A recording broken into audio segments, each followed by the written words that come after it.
Students, alumni, faculty, and friends of NC State University, thank you all so much for being here for this historic occasion as NC State welcomes our new Chancellor, Dr. James Woodward.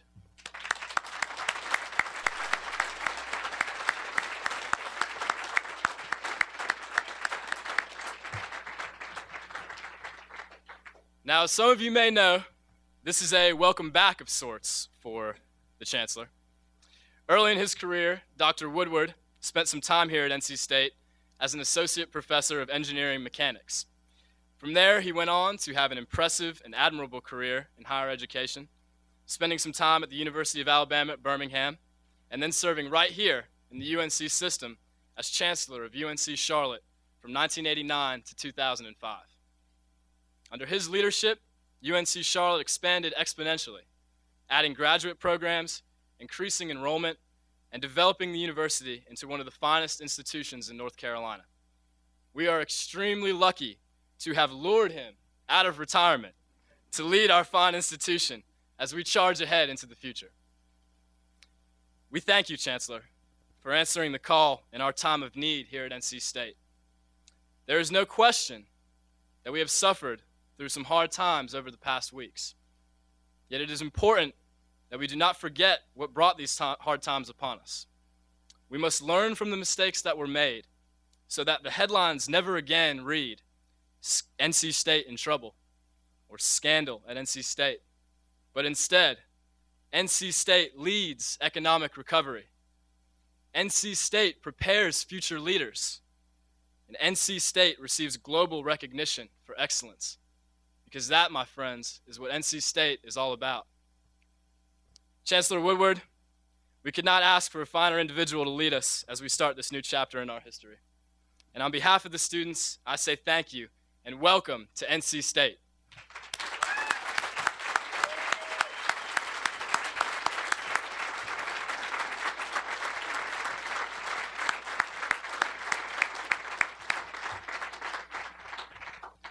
Now I'd like to introduce Dean Jeffrey Braden, Dean of the College of Humanities and Social Sciences, to give a welcome on behalf of the faculty, staff, and administration.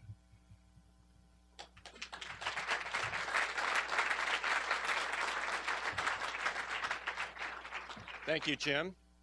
On behalf of the deans, the faculty, and all the staff and administrators who work here at NC State, it is my privilege to extend a very warm Wolfpack welcome to Interim Chancellor Jim Woodward. I too have been an interim, having served as interim dean of the College of Humanities and Social Sciences for a year before being named dean just a few months ago.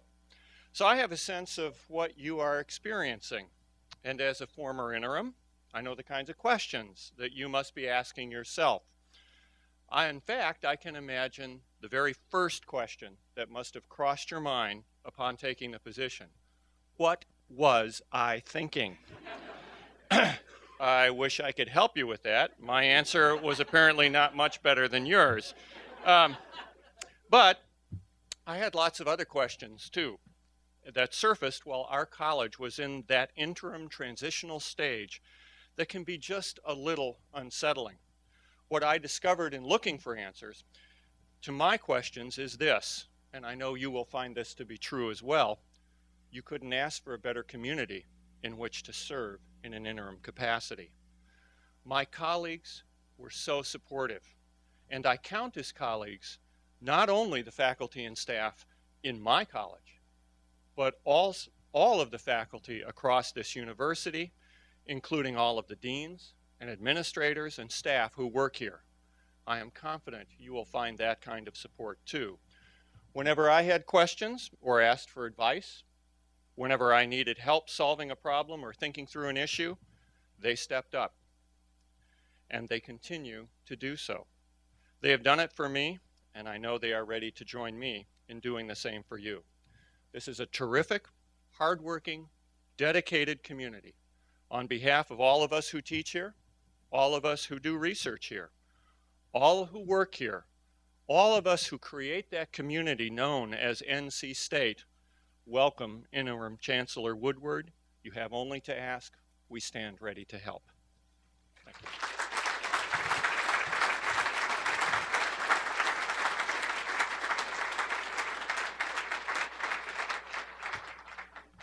Thank you, Dean Braden.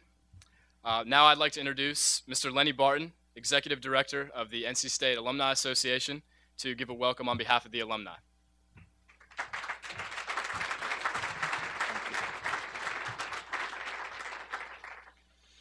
With over 7,000 graduates this year, this academic year here at NC State, I can say on behalf of about 178,000 living alums of NC State, what a pleasure it is to welcome our new chancellor, and what a great place this is. You know, we've asked our alums through the Alumni Association to be red and white for life.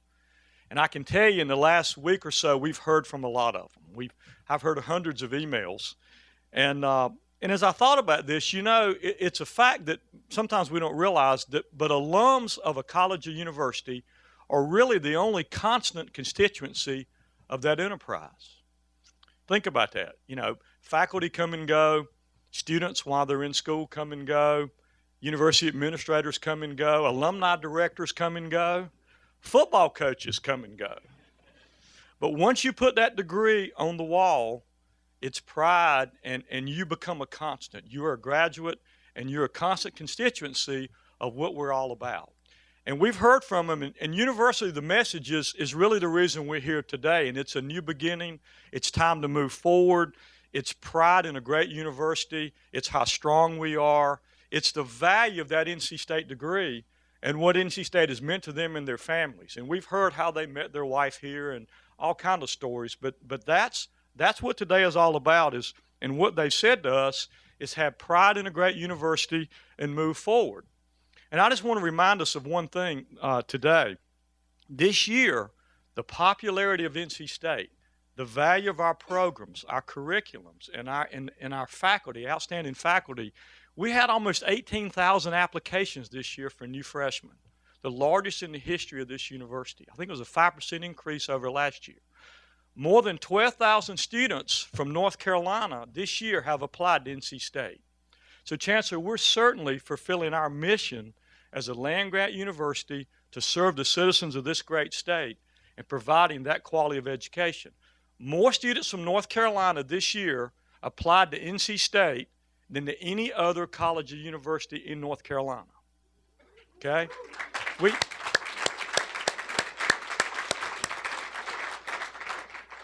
My Carolina friends don't want to believe that, but it's true, and it's the pride, and it's the value of our programs and the popularity of our programs.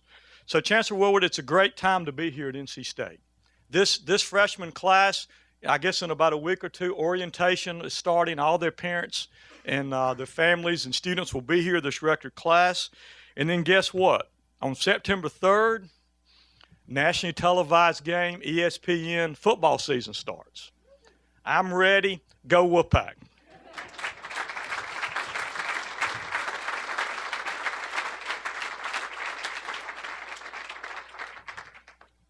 Thank you, Mr. Barton. Now I'd like to introduce Mr. Bob Jordan, Chairman of the Board of Trustees, to give a welcome on behalf of the Board of Trustees. And I'd also like to recognize Mr. Lawrence Davenport, also a member of the Board of Trustees, here to join us for this event today. So, Mr. Jordan.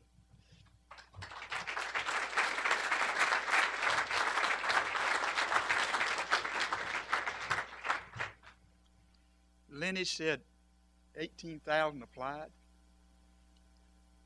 You know, this is not just about Jim Woodward. The main thing today is about you. It's about you, the students, you, the faculty, you, the staff, and you that have anything to do with this university. You, the parent of somebody that wants to come, you, the parent of somebody that's here. This university is not only a great university, it has an obligation not only to you as students and employees and parents, it has an obligation to the future. I got a ring on here, Lenny, that it says North Carolina State College.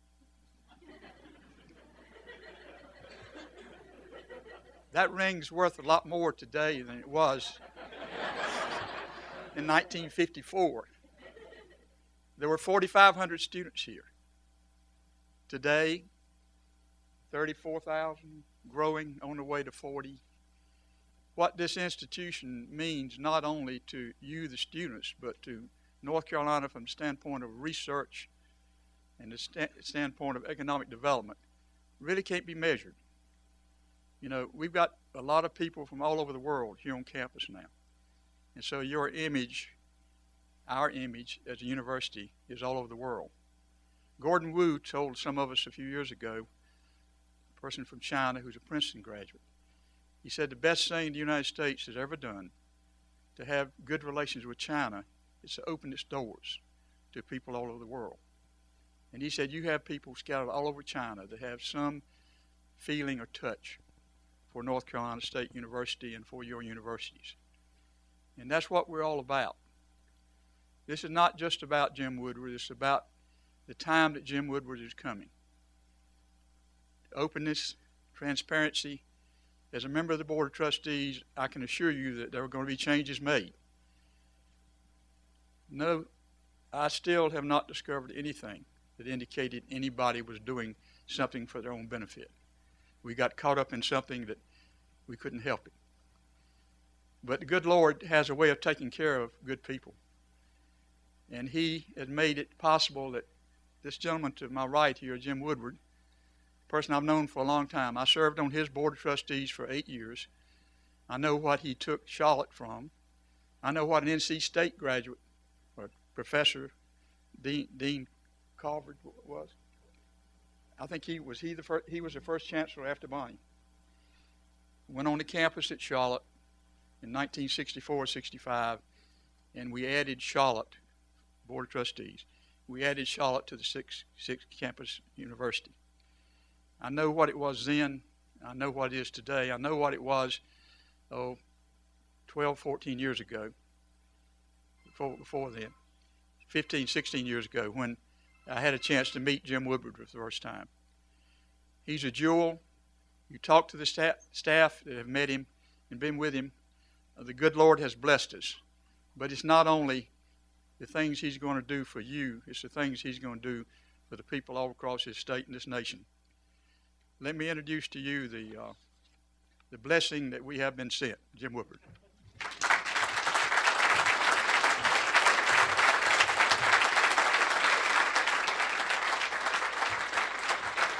Thank you.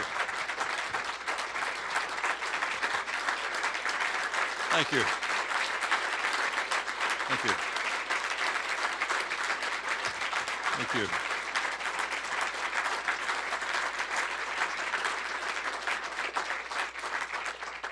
I really regret that my wife is not here to have heard all those nice things. But then she would have wanted equal time. And, you know, at a time like this, I'm reminded of many things. But some of you know who Clark Kerr was. He's now passed away. He was the longtime president of the University of California system. And in a speech after he retired, he made a comment that he arrived fired with enthusiasm, and he left fired with enthusiasm. I arrived fired with enthusiasm, and the story will be told later as to how I leave. My commitment to you is to carry out the duties of this office in a way that each and every one of you want. And I'll talk a bit more about that in just a moment. Let me comment first to the students, if I may, because they are principally the reason that this institution was existed. This fall will be 120 years exactly from the time that we opened our doors here and admitted the first 72, 73 students. Bob, you were not a member of that class, I don't think. Lawrence, you may have been, but I'm not sure. And this institution has an extraordinarily rich history, a history that's been made by the alums, the men and women that have graduated from this institution and gone on to serve North Carolina, this country, and indeed the world. And they do span the world now. So there is a great history. The students who came here came because, in part, what has been achieved in the past, but you also came because of the great promise that this institution provides to you and others who entrust their education to us. This is the place to come if you want to be prepared for the needs of the future in this state, the country, and the world. And Jim spoke to that, and I think he is absolutely right on. I do believe this is the most important institution in this state. And I am not surprised that the number of applicants here now exceeds those to the institution down the road. And that simply is an indication of the importance of the work being done here. This is the place to come and get truly educated so that when you graduate, you can lead a productive professional life, but you can also lead a productive life as a citizen in whatever community you reside in. So the reason you chose to come here is still in place. Now, comments to the faculty and staff. I have often thought that committing one's professional life to education is committing one's life to a high calling. I would certainly not suggest it's as high a calling as a ministry, but it is a high calling when you think about the impact of the work that you do. What you do a really good job in providing education to the students. There's a ripple effect of that for the remainder of their life. And the ripple effect doesn't just reside with that one person. It impacts their family, their children, their grandchildren, and so forth. My parents came off of farms, like many my age. I was the first in my family to go to college. All of my kids went to college, and my oldest granddaughter just graduated from the University of Florida.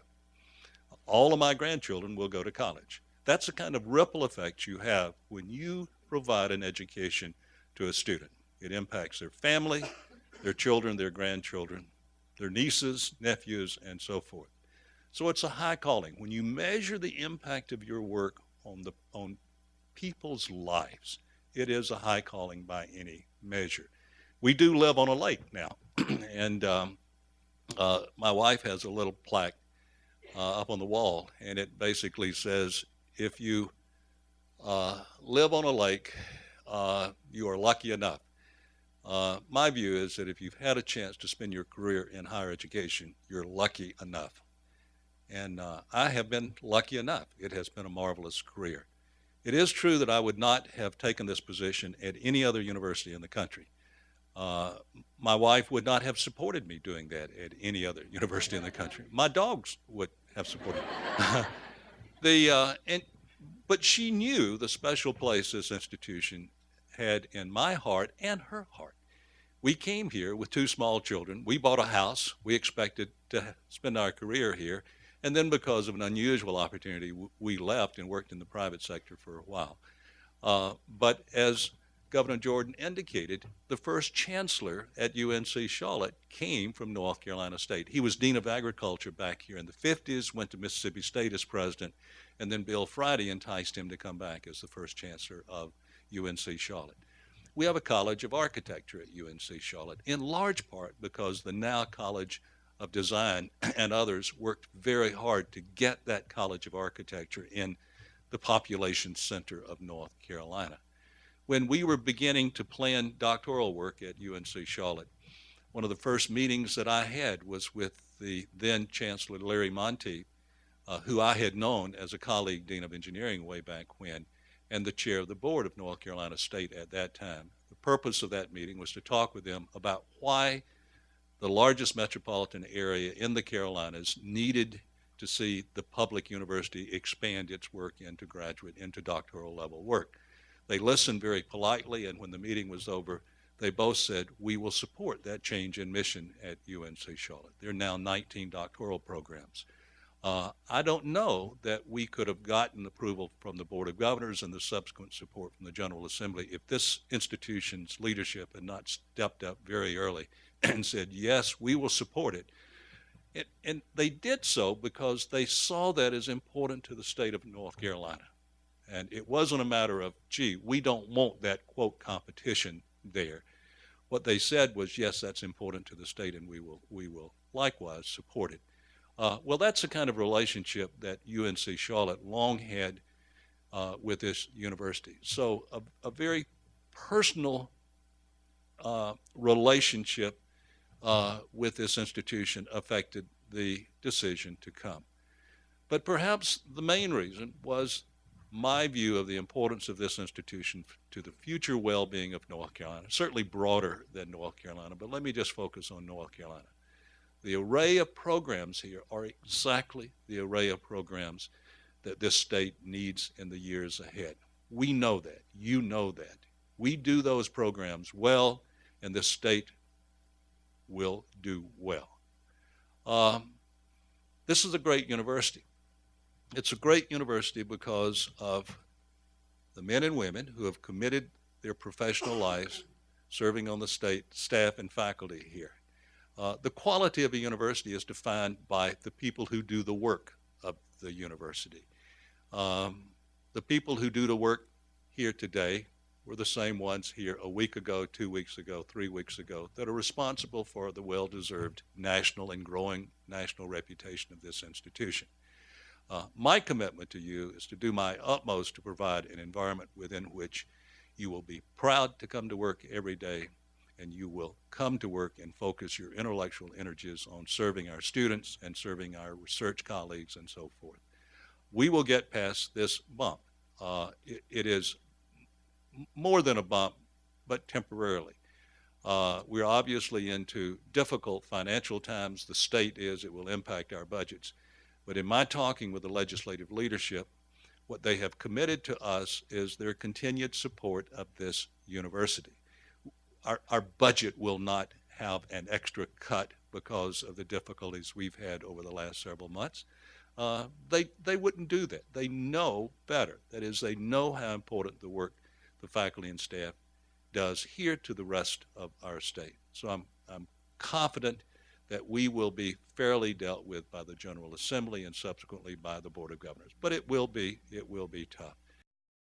I want you to see, now this is difficult to see, but this is your new mascot, okay? If you look at those up close, all right, this looks like a baby wolf. And well, I can't claim it is because that would be violating my commitment to honesty and openness, okay?